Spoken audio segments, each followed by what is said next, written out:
Apakah Anda pernah merasa kecewa karena buah yang baru beli di pasar sudah lembek keesokan harinya? Lalu pernahkah Anda berpikir bahwa kentang bukan hanya untuk dimakan, tapi bisa mencegah pembusukan buah dan sayur yang baru saja Anda beli? Indonesia merupakan penyumbang food waste terbesar kedua di dunia, sekitar 300 kg per orang dalam satu tahun atau sekitar 83 miliar kilogram sampah makanan. Yang mana sebagian besar berasal dari buah dan sayur yang cepat rusak akibat kadar air tinggi dan proses respirasi pasca panen. Selain itu, ada kelompok rentan seperti 3,2 juta anak autis di Indonesia yang sangat bergantung pada buah dan sayur karena sensitivitas terhadap makanan olahan, yang mana kebutuhan konsumsinya 3-5 kali sehari. Masalah ini diprediksi semakin memburuk karena diperkirakan food waste Indonesia naik 31% pada tahun 2030 dan secara global mencapai 2,1 miliar ton per tahun. Di tengah krisis pangan, ini menjadi ironi yang mencederai keadilan dan keberlanjutan. Oleh karena itu, dengan semangat inovasi dan berkelanjutan, tim inventor dari Universitas 11 Maret dengan bangga mempersembahkan Pokot, teknologi edible coating berbahan baku kentang sebagai strategi ESG berbasis inovasi lokal untuk mengurangi limbah buah dan sayur. Inovasi ini merupakan hasil kolaborasi multidisiplin yang digagas oleh mahasiswa Universitas 11 Maret melalui ajang kompetisi bisnis internasional bergengsi Hoodplace 2024 dengan Neva Sufanaraya sebagai ketua tim. Pokot berhasil mengukir prestasi membanggakan sebagai juara kedua nasional yang membuktikan bahwa produk ini tidak hanya inovatif, tetapi juga memiliki potensi pasar yang kuat dan berkelanjutan. Berbagai keunggulan yang dimiliki oleh Pokot sangat potensial untuk dikomersialkan.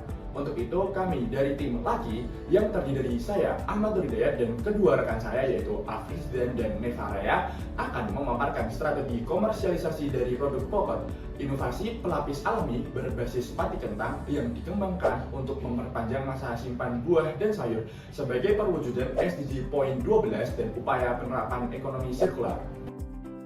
Dalam proses produksi, untuk menghasilkan 500 ml larutan Pokot, langkah pertama yang dilakukan adalah mencuci, memotong, dan menimbang 800 gram kentang. Selanjutnya, kentang diblender hingga halus, lalu diperas. Kita perlu menunggu 13 jam untuk mendapatkan pati yang nantinya akan mengendap di bagian bawah. Air dan pati dipisahkan dengan cara disaring. Pati yang mengendap di bagian bawah lalu dijemur di bawah sinar matahari selama 24 jam. Proses dilanjutkan pada tahap pencampuran antara 50 gram pati kentang, 475 ml air suling, dan 25 ml gliserol. Setelah pencampuran, larutan dikemas ke dalam botol semprot higienis berukuran 500 ml. Melalui proses produksi yang sederhana, efisien, dan berbasis bahan alami, Pokot hadir sebagai inovasi yang tidak hanya ekonomis, tetapi juga selaras dengan SDG Point 12, konsumsi dan produksi yang bertanggung jawab. Ampas yang dihasilkan dalam proses produksi nantinya juga digunakan sebagai tambahan pakan ternak oleh tim mitra inventor, sehingga Pokot secara langsung mengedepankan pendekatan ekonomi sirkular. Untuk memastikan potensi komersialisasi Pokot, kami telah melakukan berbagai analisis usaha yang komprehensif. Pendekatan pertama yang kami lakukan adalah analisis kompetitor. Hasilnya menunjukkan bahwa Pokot memiliki keunggulan kompetitif yang signifikan di pasar hortikultura.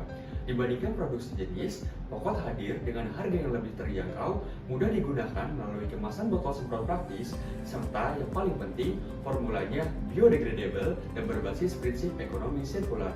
Tak hanya itu, kami juga melibatkan petani kentang lokal sebagai mitra produksi utama, menjadikan Pokot sebagai inovasi yang berdampak sosial sekaligus lingkungan. Pendekatan kedua yang kami lakukan adalah analisis bisnis model kanvas atau BMC. Dalam BMC, value proposition utama Pokot meliputi: pertama, memperpanjang masa simpan buah dan sayur dengan bahan alami; kedua, kemasan botol semprot yang praktis dan mudah digunakan; ketiga, aman dikonsumsi dan tidak mengubah rasa produk; serta keempat, harga yang kompetitif dan efisien. Untuk memantapkan strategi komersialisasi produk, tim kami telah menerapkan pendekatan analisis STP segmenting, targeting, positioning secara terstruktur. Pada bagian segmentasi pasar, mencakup petani, tengkulak, pedagang buah dan sayur, pelaku industri F&B, hingga pengguna e-commerce di Pulau Jawa yang menjadi wilayah mayoritas perusahaan hortikultura yang merupakan pusat produksi dan distribusi hortikultura nasional. Target pasar ini memiliki kebutuhan yang tinggi akan solusi pelapis alami yang dapat memperpanjang masa simpan buah dan sayur, sekaligus meningkatkan efisiensi logistik dan mengurangi kerugian pasca panen. Kami memosisikan Pokot sebagai top of mind dalam kategori pelapis alami berbasis padi kentang yang tidak hanya aman dan praktis, namun juga menjaga kualitas dan keamanan produk pangan. Melalui positioning ini, Pokot berkomitmen untuk menjawab kebutuhan industri sekaligus mendukung ekonomi sirkular dalam praktik ESG, Environmental Social Governance, secara berkelanjutan.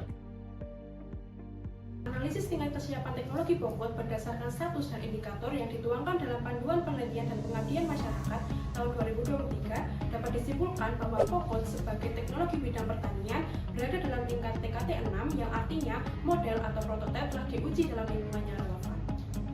Dalam memperkenalkan Pokot sebagai solusi inovatif pelapis antibakteri dan anti air berbahan dasar alami, kami mengadopsi pendekatan pemasaran FAL (Farm Engagement to Loyalty) yang terintegrasi dengan strategi pentahelix, pengajuan legalitas usaha, dan marketing funnel untuk menciptakan dampak berkelanjutan dan menarik perhatian investor. Sebagai strategi jangka panjang yang berorientasi pada keberlanjutan dan perluasan pasar, Pokot mengadopsi pendekatan pentahelix yang mana strategi ini melibatkan 5 pilar utama yang berkolaborasi. Pertama adalah peran pemerintah sebagai regulator dan akselerator kebijakan hilirisasi produk alami untuk mendukung SDG Poin 12 dan ekonomi sirkular. Kedua, peran industri yang nantinya menjadi mitra penyedia bahan baku untuk memperkuat rantai pasok yang efisien dan berkelanjutan. Ketiga, peran akademisi dan inventor yang berfokus pada riset, formulasi, dan komersialisasi teknologi Pokot untuk menjawab kebutuhan petani hingga eksportir. Keempat, peran komunitas seperti petani dan UMKM menjadi pengguna awal sekaligus agen edukasi dan distribusi lokal. Dan terakhir adalah peran media untuk mendukung kampanye publik dalam membangun kesadaran, kepercayaan pasar, dan branding produk sebagai solusi hijau inovatif. Strategi kedua yang kami tempuh dalam komersialisasi Pokot adalah penguatan aspek legalitas usaha melalui pengurusan berbagai perizinan dan sertifikasi resmi seperti sertifikat BPOM untuk menjamin keamanan produk, sertifikasi halal MUI untuk menjangkau pasar yang lebih luas, nomor induk berusaha atau NIB sebagai legitimasi badan usaha, hak paten sebagai bentuk perlindungan kekayaan intelektual, serta izin produksi dan distribusi untuk memastikan kepatuhan terhadap regulasi yang berlaku. Langkah ini tidak hanya bertujuan untuk meningkatkan kepercayaan konsumen dan mitra bisnis, tetapi juga memberikan perlindungan hukum bagi tim inventor, memperkuatkan daya saing produk di pasar nasional maupun internasional, serta mencegah risiko plagiarisme dan eksploitasi karya di masa depan. Legalitas yang kuat menjadi fondasi penting bagi Pokot untuk tumbuh sebagai solusi inovatif yang profesional, terpercaya, dan berkelanjutan.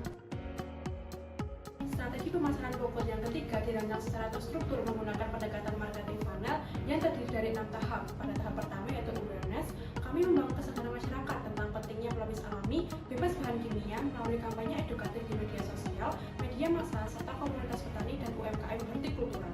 Di tahap yang kedua yaitu interest, website resmi Pokot difungsikan sebagai pusat informasi interaktif yang dilengkapi SEO dan SEM untuk mengoptimalkan pencarian terkait manfaat, cara kerja, dan bukti ilmiah produk. Masuk ke tahap ketiga yaitu consideration, kami memperkuat kepercayaan melalui distribusi produk uji coba gratis, testimoni pelanggan, serta validasi dari lembaga riset kampus mitra. Pada tahap keempat yaitu purchase, proses pembelian dibuat mudah dan aman melalui e-commerce, situs resmi, dan WhatsApp bisnis dengan target awal penjualan 200 botol per hari seharga Rp47.000 per unit. Pada tahap kelima yaitu retention, kami menjaga loyalitas dengan pelayanan cepat, penawaran produk berbasis segmentasi, dan program loyalitas pelanggan. Dan terakhir pada tahap advocacy, pelanggan loyal didorong menjadi brand advocate melalui program referral dengan testimoni yang disebarluaskan melalui media sosial dan konten kreator mitra. Dengan strategi komersialisasi ini, Pokot siap menembus pasar hortikultura nasional sebagai solusi inovatif yang ramah lingkungan berbasis riset dan mendukung ekonomi sirkular. Lindungi buah dan sayur, kurangi limbah bersama Pokot. Berdaya bersama, berkelanjutan selamanya.